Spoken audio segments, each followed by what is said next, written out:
Yurtboshimiz boshchiligida ishbilarmonlarni qo'llab-quvvatlash, ularning tashabbuslarini ro'yobga chiqarish hamda faoliyatini kengaytirish yo'lida muhim ishlar amalga oshirilmoqda.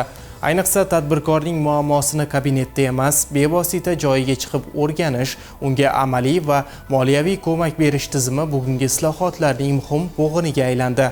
Bu o'z navbatida yangi loyihalar, qo'shimcha ish o'rinlari va iqtisodiy faollikning ortishiga xizmat qilmoqda. Galdagi lavhamiz ayni mavzuga bag'ishlangan. Toshkent viloyatida bank tizimi vakillari, jumladan Asaka Bank aksiyadorlik jamiyati Nurafshon bank xizmatlar markazi xodimlari tomonidan tadbirkorlar bilan manzilli ishlash orqali ularning faoliyatini kengaytirish, moliyaviy ehtiyojlarni o'rganish va kredit mablag'lari ajratish ishlari amalga oshirilmoqda. Nurafshon shahrida umumiy ovqatlanish xizmatlari sohasida ish olib borayotgan Durbek Saidakbarov ham faoliyatini kengaytirish uchun moliyaviy ko'makka muhtoj edi. Mutaxassislar tomonidan o'rganishlar olib borilib, unga kredit mablag'i ajratildi.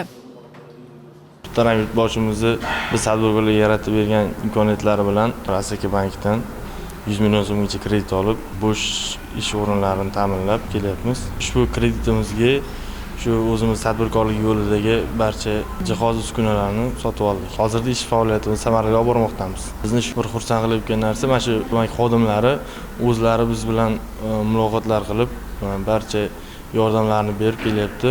Nima muammoyimiz bo'lsa yechim beryapti. Bank rahbarlari o'zimiz tushunmagan yoki bilmagan narsalarga yordam qilib o'rgatyapti.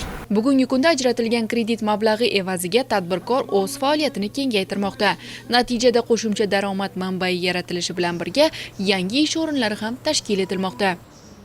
O'ychi tajribasi asosida bank mijozlari bilan 16 ta uchrashuv belgilangan bo'lib, reja bo'yicha to'liq o'tkazildi. Uchrashuvlarda ko'tarilgan 35 ta murojaat hal etilish hisobiga 61 ta doimiy yangi ish o'rinlari yaratildi. Yaqinda shu Toshkent viloyati Nurafshon shahrida faoliyat yuritayotgan tadbirkorga aylama mablag'larni to'ldirish maqsadida 100 million so'm imtiyozli kreditlar ajratib berdik.